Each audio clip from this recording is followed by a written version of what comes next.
Welcome back. This is Philosophizing with Badiou, a primer for the fresh. My name is Norman Madaras. In the last episode, in our discussion of Manifesto for Philosophy, so the production of Badiou's system that occurs in the late 1980s, Manifesto for Philosophy was originally published in France in 1989. We followed what some of the markers are in distinct fields of knowledge production that attracts philosophy to them or sparks an interest within or among philosophers to dialogue with them. These conditions, these fields of knowledge production become conditions for philosophy eventually. So whether these original interlocutors who were perhaps neither artists nor politicians or political activists or even involved in romantic relationships or scientists were philosophers then or not identified as being such, comes under a lot of scrutiny as this system is built. So let's say that the moment when an eventual philosopher begins to discuss with an artist from a perspective that is not involved specifically with creating a work of art, but analyzing something of the nature of the object that is more formal, the object being created or produced is more formal than the material incarnation of the object itself, then of course we can't say that this person is a philosopher. They can call themselves a philosopher if they like. But Badiou's claim is that for philosophy to exist, there have to be a set of conditions working together, although the truths produced within them do not necessarily have to be the same. I'd like to read here a paragraph from page 35 in the manifesto that I edited and translated. We shall thus posit that there are four conditions of philosophy, and that the lack of a single one gives rise to its dissipation, to philosophy's dissipation, just as the emergence of all four conditioned its apparition. These conditions are the matheme, the poem, political invention, and love, and we shall call the set of these conditions generic procedures for reasons, to which I shall later return and that are at the heart of being an event.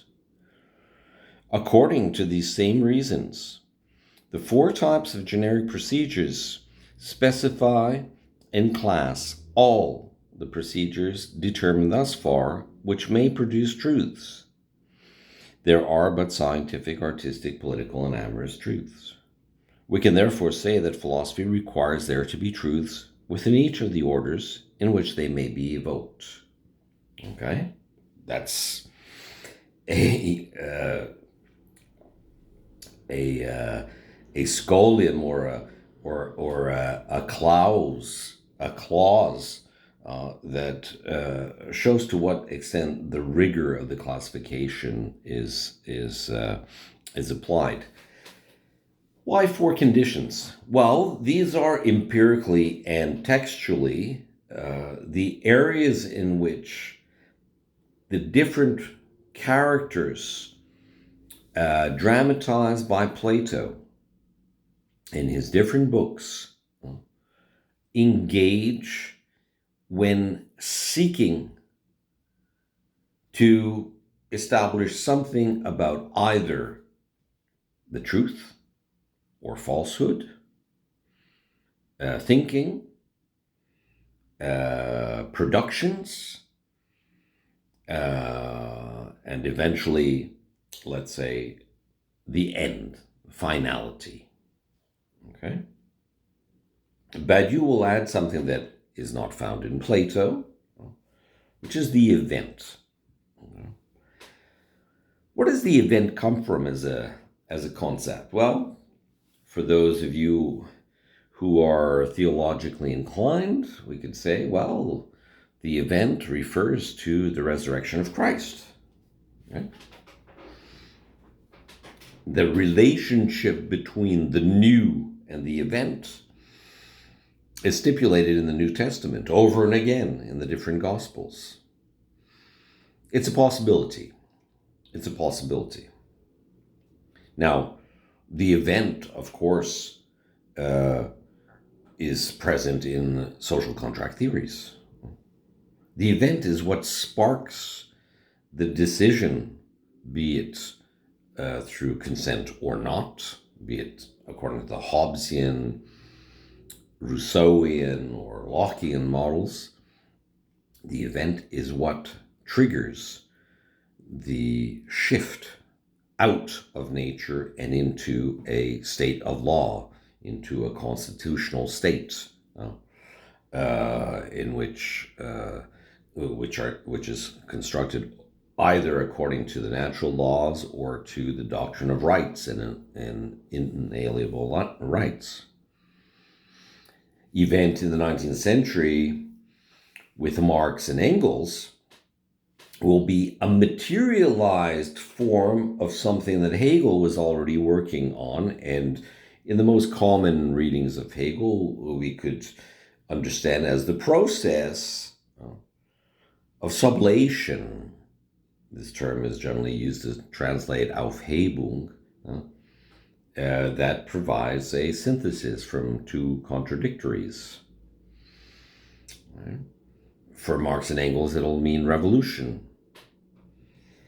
And then as we get into the space of the 20th century, in Heidegger,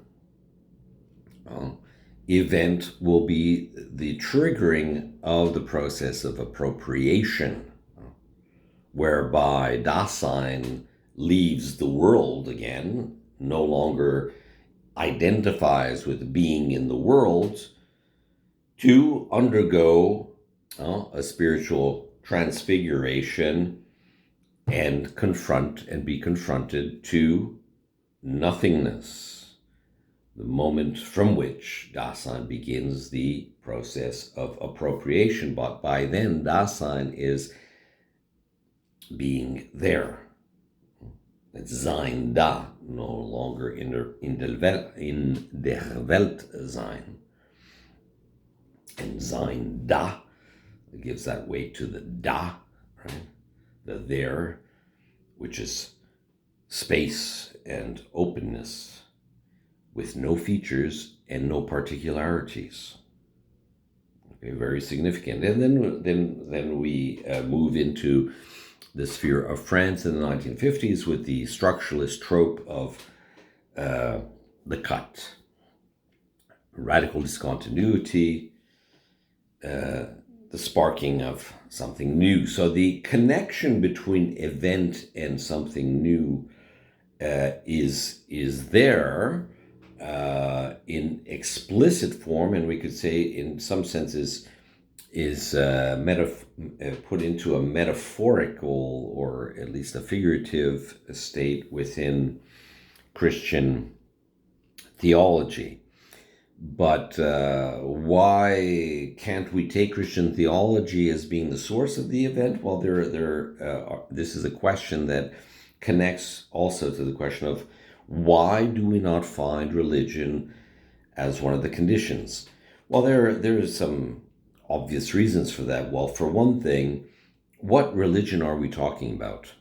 Because here, when Badiou mentions mathem, emancipatory, the political, let's say understood as political invention or emancipatory politics, the arts or the poem, and love, we are looking at a field in which multiplicity, multiple variations, or manifold is what characterizes both the field and the nature of the subject sparked by events. In the Bible, the question would be, in the New Testament, the question would be, could this event be other than what it became? Could this event, in terms that it creates a community, a universal community, because the New Testament, in its main interpretations, points to the birth of Christ and not to the death of Christ or the resurrection of Christ as the beginning of the constitution of the Christian community. Christians give value to the fact that Christ existed, whereas the resurrection basically throws a veil of ignorance on whether he existed or not. What counts is the resurrection. And then, of course, the whole question is whether to interpret. So the first question regarding those who are very eager to see religion as one of the conditions is like, what religion? And then the question is that, well, when you take religion in its Christian variety, what you see of the event is immediately captured by the transposition of sense, or an interpretation that excludes any other possibilities from being part of the development of the subjective process triggered by an event. Okay? Now then there's just the pure fact that, well, Christianity, Islam, to a certain extent, one can argue, but this is a question for historians of religion regarding the axial period. But because one can argue that, well, at the time of Plato, the religion that existed was decentralized. The center, one of the centers of religious, one of the sites of religious pilgrimage was Delphi. So, I mean, here you have Plato also presenting philosophy as not being sparked by continuity. To the philosophy is conditioned by these four conditions to the extent that they exist in continual form. Yes, this is one of the criteria. The other criteria is that truth is produced within them.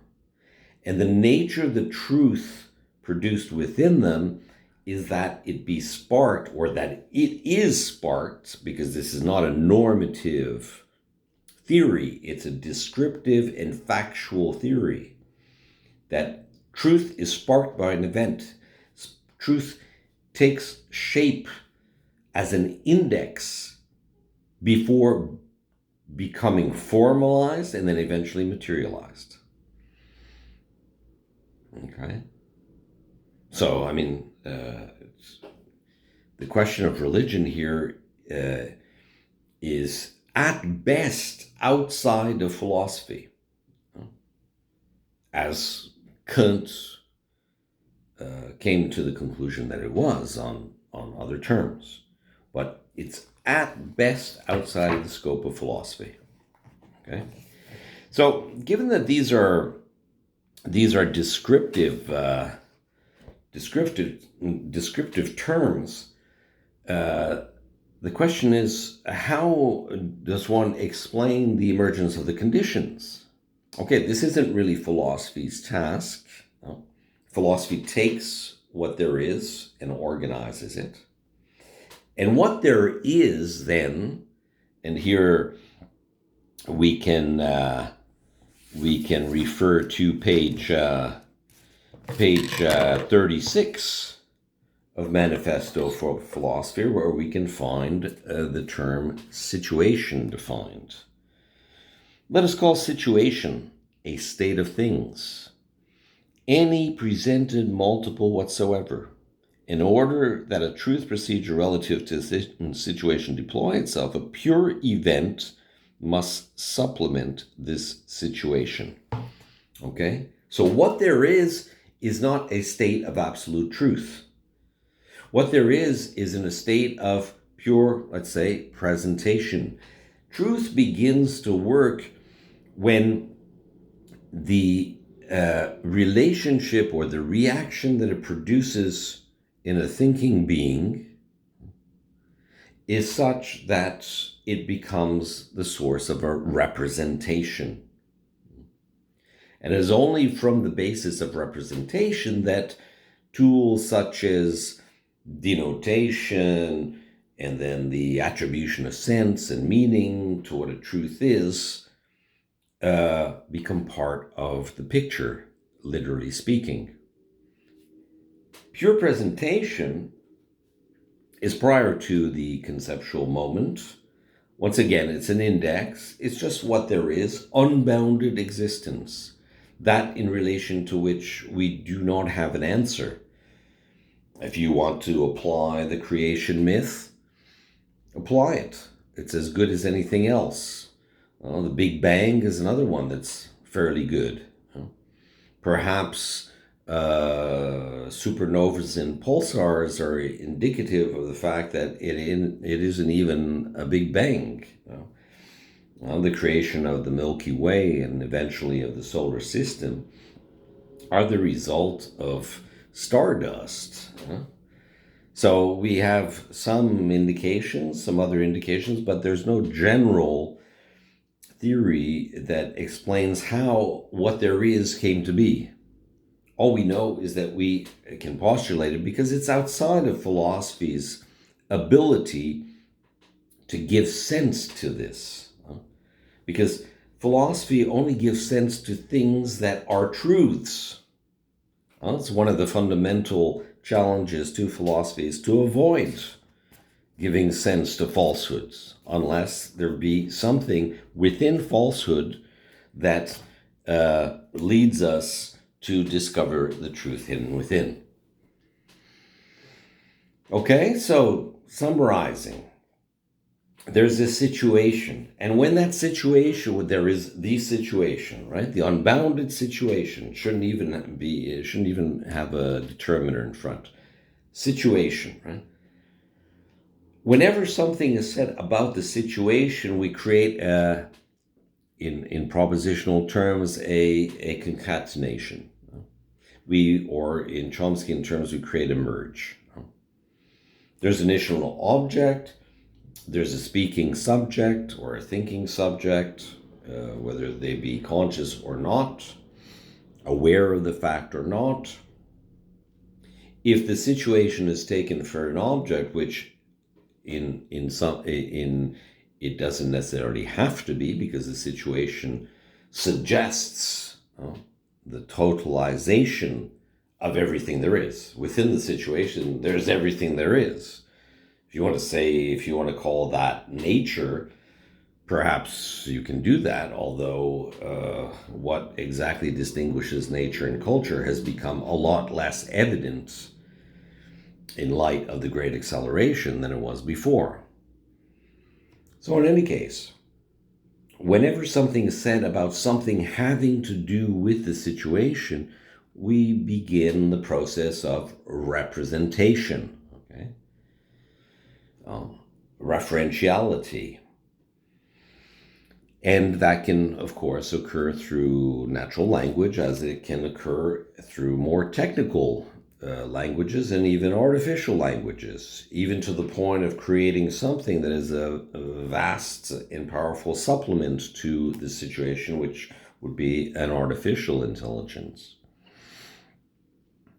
So we have situation, and that representation of the situation already sets us into a process of thinking that can acquire consistency if it follows a set of determined rules. And those rules have been made explicit, especially, or were made explicit in the early 20th century in the process of axiomatizing set theory. Okay, so the process of saying something rational is simply bound by the principle of non-contradiction, the principle of identity, and then the different rules of logic that preserve truth value throughout a demonstration. Okay?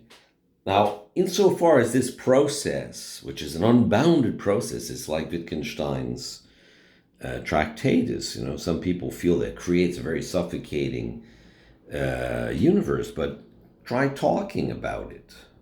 Try talking about it.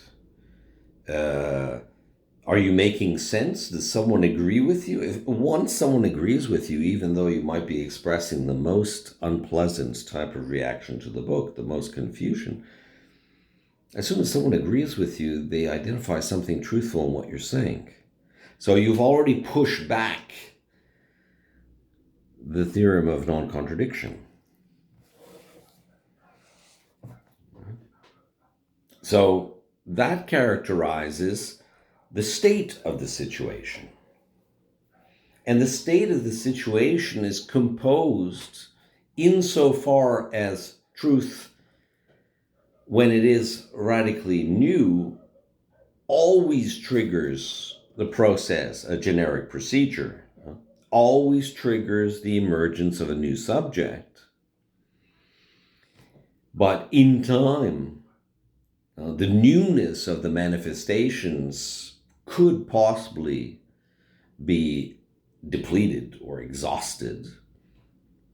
And I'm not getting into now the second pillar of the system, because we still have all of these finer details to work out.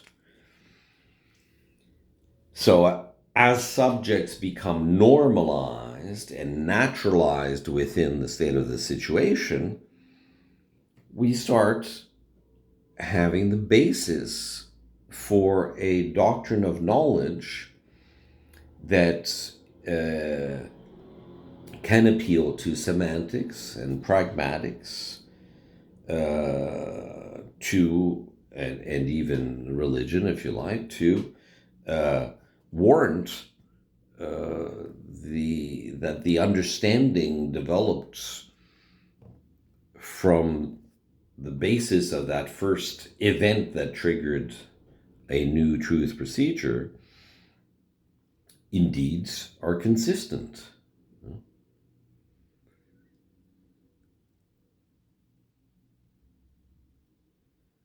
Okay, so that's where we're building up. So Badiou's claim is that within each of the conditions, there's this relationship, this dynamic between event attributing truth, the formation of a thinking space called subject.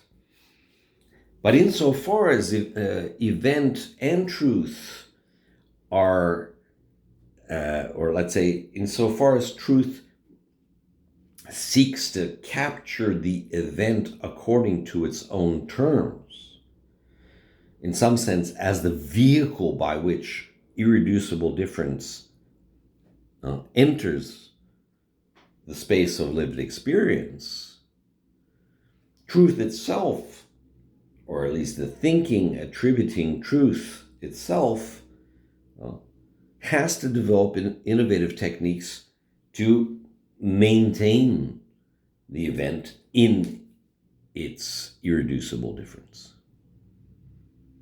Is it absolute? Well, if we insist on situating truth as an situating the event as an unbounded set of properties, then perhaps we can speak of the absolute in terms of the situation being absolute.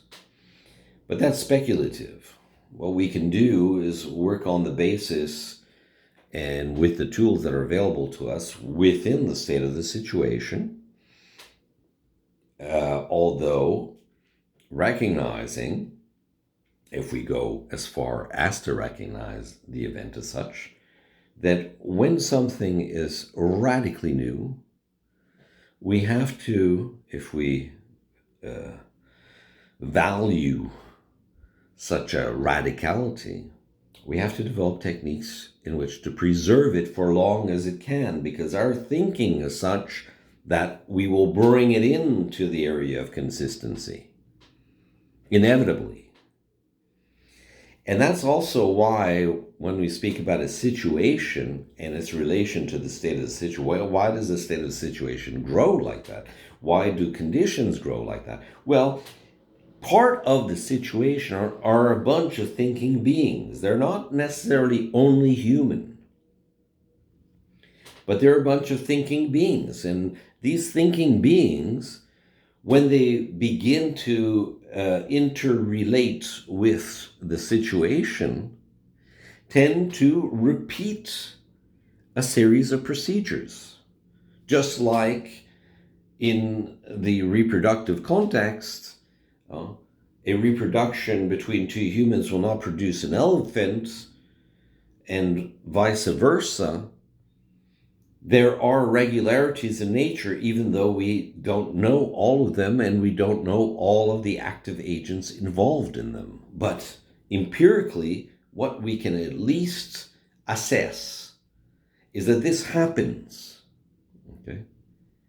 And when something triggers in some of the beings that are inhabit the situation, to speak about them in terms of referentiality, what they do is they attribute an identity to that unknown phenomenon. That identity works as the index, is another word, a formal word to account for the placing of identity onto certain phenomena is indexing. Okay? So the argument here that Badiou has developed thus far is that, look, we have all the ingredients here to assert and to ascertain that philosophy does exist. And if we're able to see all of this happening, then what's going on? So that's why in chapter 4, Badiou returns to the commonplace. Heidegger viewed as commonplace is an attempt to lift from the commonplace understanding of Heidegger what the philosophical tropes are that have brought philosophy to identify perhaps more with one condition than another. He's setting up the argument on the sutures, and at this point I can, already anticipate that chapter in which Badiou essentially will consider a suture the case of philosophy identifying the truth produced in one condition alone as not only being the fullest truth, the most complete truth, the greatest truth, but being philosophy's truth itself. And that's because philosophy will convey that message. And the fundamental principle behind all of this is that philosophy does not produce truths. Philosophy organizes the truths according to what they have formally in common. And the space of thinking through this relationship of truth to thinking and being and existing gives us, in terms of the formal language that has to be the case, it has to be general if we're able to speak about the four that are in their content so different from each other, then we will designate as ontology the space of thinking in which this is done specifically. Because subsequently, philosophy also has to deal with the relationship between ontology and the conditions. I mean, it's philosophy that has to maintain the bridge between the general and the particular. Neither the general nor the particular can organize for themselves this position. That's why also the ontology cannot merely be one of the sciences specifically produced, or one of the knowledge experiences specifically produced in the condition. Now, this is something that we have to get back to, because there's a lot of discussion on how mathematics and why mathematics. I can say right now is that theoretically, because the four different truths have to remain multiple and active, it isn't just mathematics. It could be a type of formal literary language. And certainly in his in the text that closes Conditions, originally published in 1991, called Beckett and the Writing on the Generic, we have a potentially alternate version, just that it's not been used by anyone and has not been used by Badiou either, to substitute this very impressive argument of the logical substructure to mathematics as it develops in the condition. Just that at times, and this is where I have my disagreement with Badiou, is that at times he speaks too much of the science of ontology as emerging from the mathematical condition. I mean, this creates not just a virtuous circle, but potentially a vicious circle, because we have the paradox, the empirical transcendental paradox, that we cannot reproduce in this model. If we can avoid reproducing it, we have an extremely powerful model. So what are the tropes of Heidegger? Because I want to go back to Heidegger, and this brings me back to the first chapter and the building confrontation between the Levinasians and the structural Marxists, let's say, because the Levinasians just happen to express themselves politically in the terms of liberalism and what today can no longer be mistaken as being the case of settler colonialism, European settler colonialism. The structural Marxists, of course, will express themselves in terms of socialism, perhaps in terms of the communist hypothesis, because we're not talking about liberal socialism here. We're talking about socialism as a view, as a vision introduced by Marx and Engels in the manifesto, and deeply discussed in financial terms for the basis of the obstacles brought to allowing a government of the working class, the dictatorship of the working class, the radical dictatorship of the working class. It must be a radical dictatorship. We can't just use the term dictatorship today when there are military dictatorships that spring up all over the place.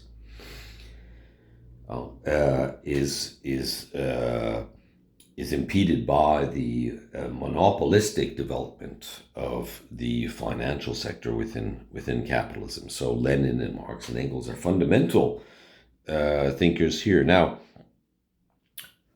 Heidegger is clearly rejected due to his association to Nazism, but the Levinasians will try to make Heidegger also the foundation of their rejection of all forms of totalitarianism, in which we find Soviet socialism. What is said here? Well, on 47, the first one, and he just says, the current Heidegger, the one that organizes the opinion, public opinion. The modern figure of metaphysics, such that it has been articulated around the category of subject, is in the epoch of its completion. The Levinasians, like the Derridians, are completely recalcitrant to any reconstitution of the subject. At times, they'll try to make believe that on the horizon it's impossible to see, and that revolution can take place according to dispersed subjectivities.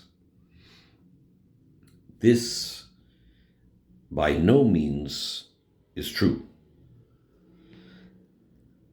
And the task then is to make sure that our use of the subject here is not in any way recycled. In other words, the subject, in all of the conditions, if we're talking about the conditions of its emergence in the past, triggered by an event, or if we feel visionary, philosophers don't tend to be good visionaries, but we work good with induction. But in any case, I mean, if we look to the future, the subject cannot have any properties. If we're speaking about the same type of subject that is being discussed within this philosophical system, it is a subject that has no properties.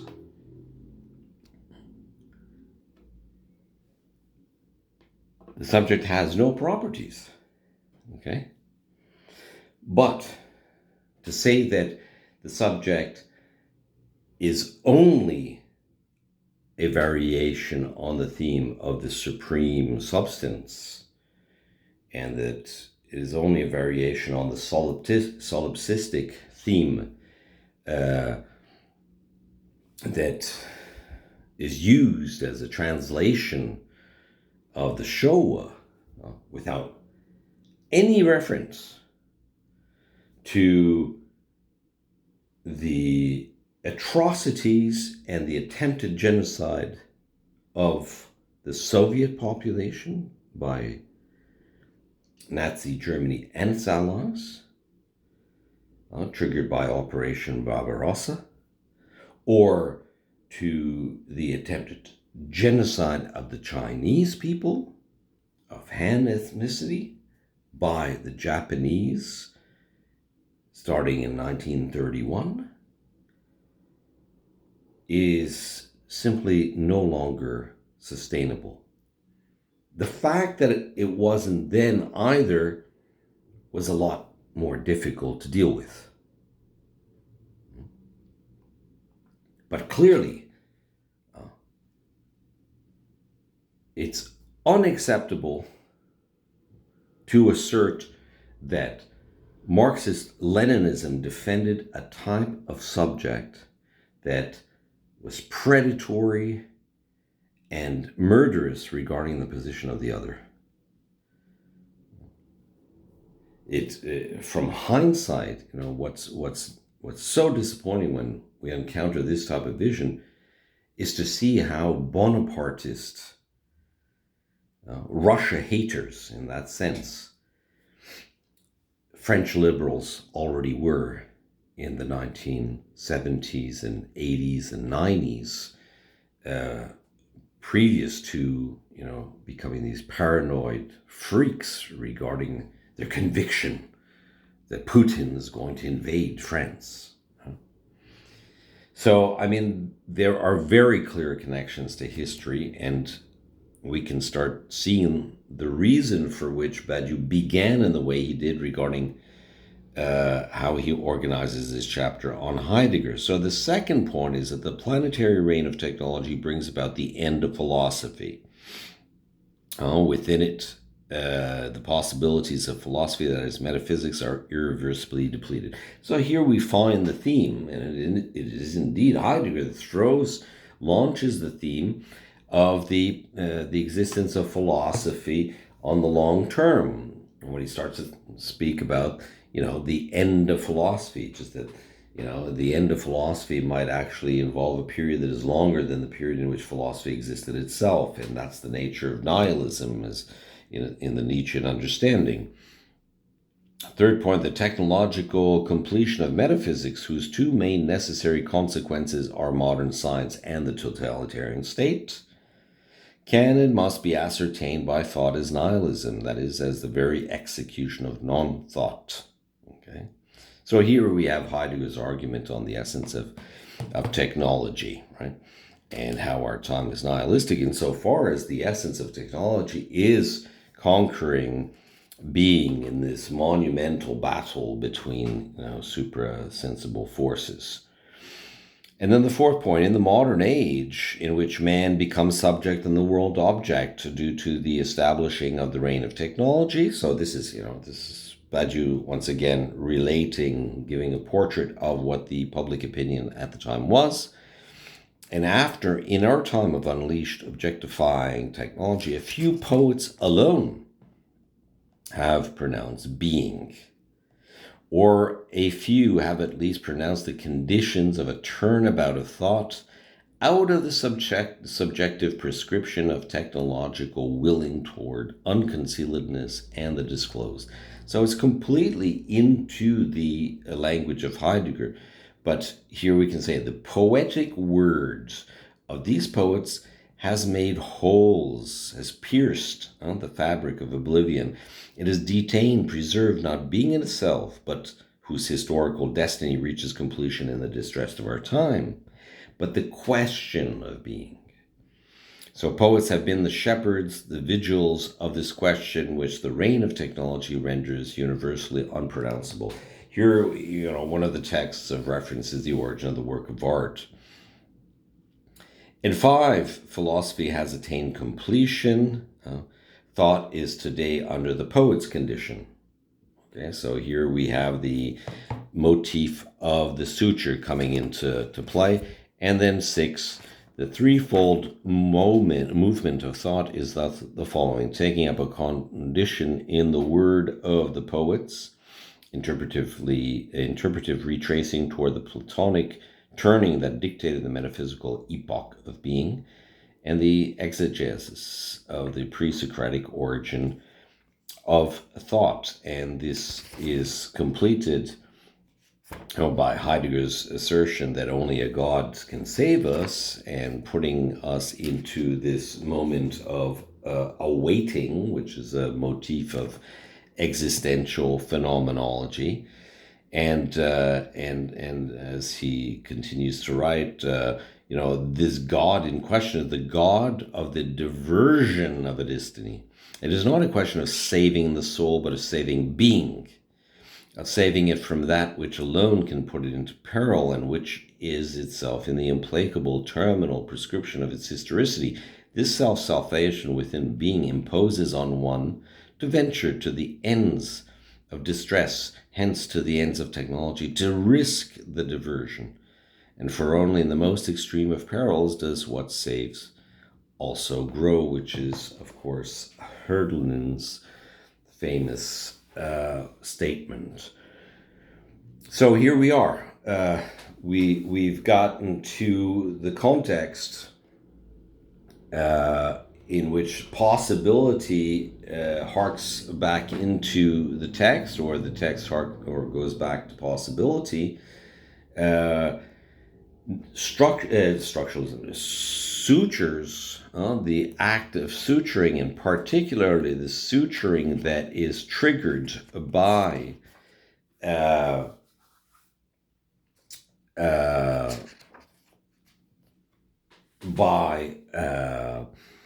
Heideggerian philosophy, as it affects the poetic condition, and also insofar as it mutes the political condition, gives us this truncated form of thinking called deconstruction, right, that eventually is the very source, for reasons that now should be quite obvious, of the declarations relating to the end of philosophy, to the death of philosophy.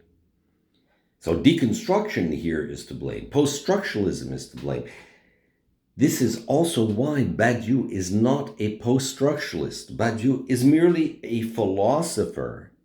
He's a French philosopher, if you like. He might be a contemporary French philosophy, if that designator means something to you in terms of a movement of thought. Now, is he working in a void? Certainly not. And that's the point that I'm trying to emphasize. There is a space here that is not only built by people of like minds, but of debates.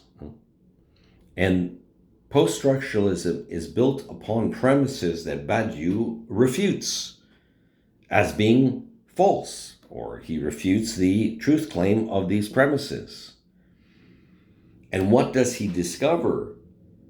Well, that to prove the existence of philosophy, the continued existence of philosophy, we need, at the very least, a concept of situation, a concept of the state of the situation, a concept of conditions.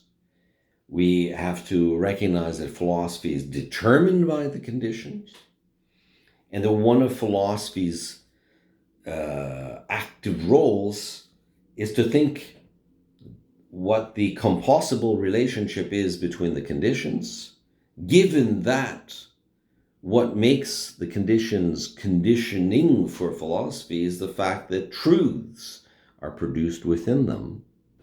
And these truths, when they are radically new, and this shows that truth also is indexed or rooted according to terms of historicity. Truths do not all appear at the same time.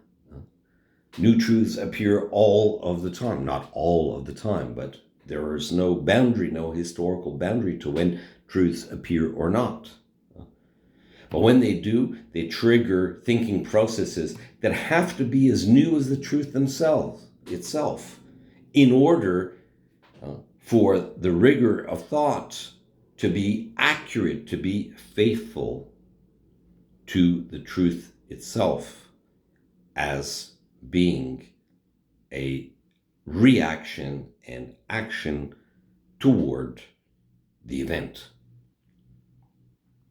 So this type of thinking sparks an ontology. And it's an ontology that, formally speaking, is represented by mathematical logic. In its most axiomatized form, we find it existing within mathematics as set theory. Okay. So whenever a truth is considered as being more important than another, whenever it's not dealt with laterally, but vertically in terms of a hierarchy, one of the risks is that philosophy identifies one of those truths as its truth, just as Badiou is arguing that Heidegger ended up identifying in the words of the poets, or rather the word of the poets, le dire poétique in French, as philosophical truth. And that is impossible, given that it is a postulate of the very existence of the demonstration that not only philosophy exists, but it exists as a system, that it not produce truths. Philosophy does not produce truths, okay? And you have the formation of a system, which on page 65, Badiou describes as follows: if by system we understand an encyclopedic figure itself endowed with the keystone or governed by some supreme signifier, I would gladly accept. Then modern desacralization forbid its deployment, forbid its use. That's the position of the Derridians. But it's a conditional assertion. Besides, has philosophy, save perhaps for Aristotle and Heidegger, ever been backed by such an ambition? After we can discuss this, if by systematicity we understand, as we must do, the prerequisite of a complete configuration of the four generic conditions of philosophy, which once again in no way demands that the results of these conditions be displaced or even mentioned, meaning that one philosophy does not have to meddle with each condition. Of course, it's interesting after to verify the subject forms and whether they are generic in construction. By means of an exposition that also exposes expository rule, that it is of the essence of philosophy to be systematic, and no philosopher has ever doubted this from Plato to Hegel. Moreover, this is why the refusal of systematicity today goes hand in hand with the morose sentiment which I referred to at the beginning of this text of the impossibility of philosophy itself. This is the avowal that it is not impossible at all, but hindered by the historic network of sutures. There you have the terms of the refutation, and now we're being brought by Badiou into the actual building of the system, in which he will deal with the different conditions and introduce or deepen and enrich the density of these new discoveries. So Badiou's philosophy is driven by the event according to the terms of the event itself. Just that it's driven by four of them at the same time. The event does not leave a trace specifically upon philosophy, but it is clear that thinking the subject as triggered by an event instead of exhibiting itself as a continuous form or a preconstituted and a priori form is a means toward institutionalizing that form of subject which is accused of predation and assassination of the other.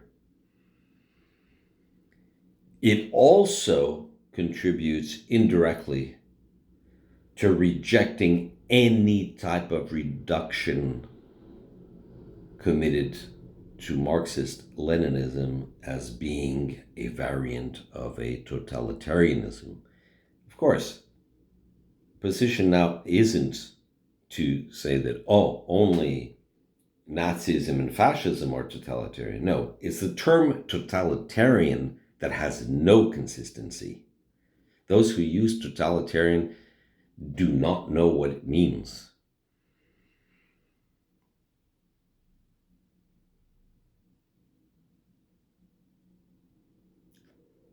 You've been listening to Philosophizing with Badiou, a primer for the fresh. My name is Norman Mataras. If these episodes are useful for you, and I hope they are, even if you're studying philosophy in your first year, please leave your like and share this video. Become a subscriber, and see you next time. We have a lot to go. The episodes will follow in this stream. There's no pressure, no deadlines. It's just commenting this extremely well-articulated philosophical system that might be strong enough to absorb all of philosophy, which of course is not sustainable per se, given that it itself marks a rupture. So if it can already maintain the rupture, we're on very firm ground. Thank you for listening. See you soon.